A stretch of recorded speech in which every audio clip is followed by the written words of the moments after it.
بالله من الشيطان الرجيم.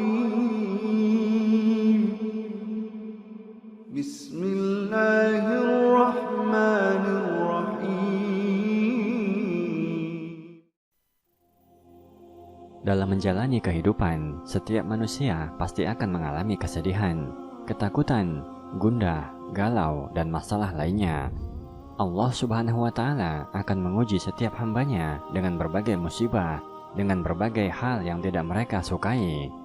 Bagi mereka yang merasa bahwa ujian dan cobaan yang mereka hadapi terlalu besar, tidak jarang mereka memilih untuk melakukan hal-hal yang tidak seharusnya dilakukan demi untuk menghindari masalah, bukan untuk menyelesaikan masalah. Padahal, tidaklah Allah memberikan ujian dan cobaan, melainkan sesuai dengan kemampuan hambanya.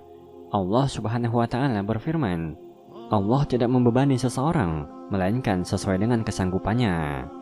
Sesungguhnya cobaan yang Allah berikan adalah untuk kebaikan hambanya, meninggikan derajat, mengurangi dosa, bahkan dapat menghilangkan dosa. Jika dia bersabar dalam menerima cobaan yang menimpanya, maka semua cobaan yang menimpa dirinya menjadi penghapus dosa baginya.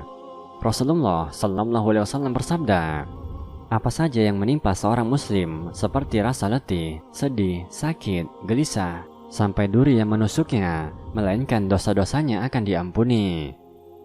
Sesungguhnya setiap cobaan dan penyakit yang menimpa seorang hamba merupakan tanda kecintaan Allah kepada hambanya.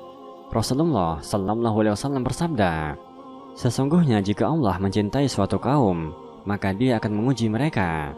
Barang siapa yang ridho dengan ujian tersebut, maka baginya ridho Allah. Dan barang siapa yang marah dengan ujian tersebut, maka baginya murka Allah.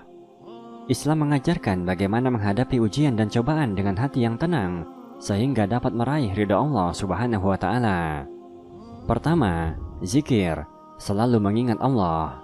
Allah Subhanahu wa Ta'ala berfirman, orang-orang yang beriman dan hati mereka menjadi tentram dengan mengingat Allah. Ingatlah hanya dengan mengingat Allah, hati menjadi tentram. Dengan berzikir kepada Allah Ta'ala, segala kegalauan dan kegundahan dalam hati akan hilang dan berganti dengan kesenangan dan kegembiraan. Dengan selalu berzikir dan bertakwa kepada Allah, menyerahkan segala urusan hanya kepada Allah, maka Allah akan memberikan kemudahan dalam menghadapi setiap masalah yang kita hadapi. Allah Subhanahu wa Ta'ala berfirman, barang siapa bertakwa kepada Allah, niscaya dia akan membukakan jalan keluar baginya, dan dia memberinya rezeki dari arah yang tidak disangka-sangkanya. Dan barang siapa bertawakal kepada Allah, niscaya Allah akan mencukupkan keperluannya. Kedua, wudu dan sholat. Wudu dan sholat adalah bagian dari mengingat Allah. Allah sangat menyukai orang-orang yang senantiasa berwudu. Dengan wudu kita kembali mensucikan diri, baik secara fisik maupun batin. Allah Subhanahu wa Ta'ala berfirman, sesungguhnya Allah menyukai orang-orang yang bertobat dan menyukai orang-orang yang mensucikan diri. Kemudian melalui sholat akan mendekatkan diri, mengobati hati, dan mengadu kepada Allah tentang segala keluh kesah yang kita hadapi. Allah Subhanahu wa Ta'ala berfirman, jadikanlah sabar dan sholat sebagai penolongmu, dan sesungguhnya yang demikian itu sungguh berat, kecuali bagi orang-orang yang khusyuk. Ketiga, membaca Al-Quran. Membaca Al-Quran dapat menenangkan hati dan pikiran, karena membaca Al-Quran pada hakikatnya adalah mengingat Allah yang Maha Pengasih lagi Maha Penyayang. Allah Subhanahu wa Ta'ala berfirman, dan kami turunkan dari Al-Quran sesuatu yang menjadi penawar dan rahmat bagi orang yang beriman. Sedangkan bagi orang yang zalim, Al-Quran hanya akan menambah kerugian. Keempat, sabar dan bersyukur. Orang yang sabar dalam menghadapi cobaan adalah orang yang akan mendapat cintanya Allah Ta'ala dan pahala tanpa batas. Allah Subhanahu wa Ta'ala berfirman, sesungguhnya hanya orang-orang yang bersabarlah yang dicukupkan pahala mereka tanpa batas. Allah Subhanahu wa Ta'ala juga berfirman, dan Allah mencintai orang-orang yang sabar.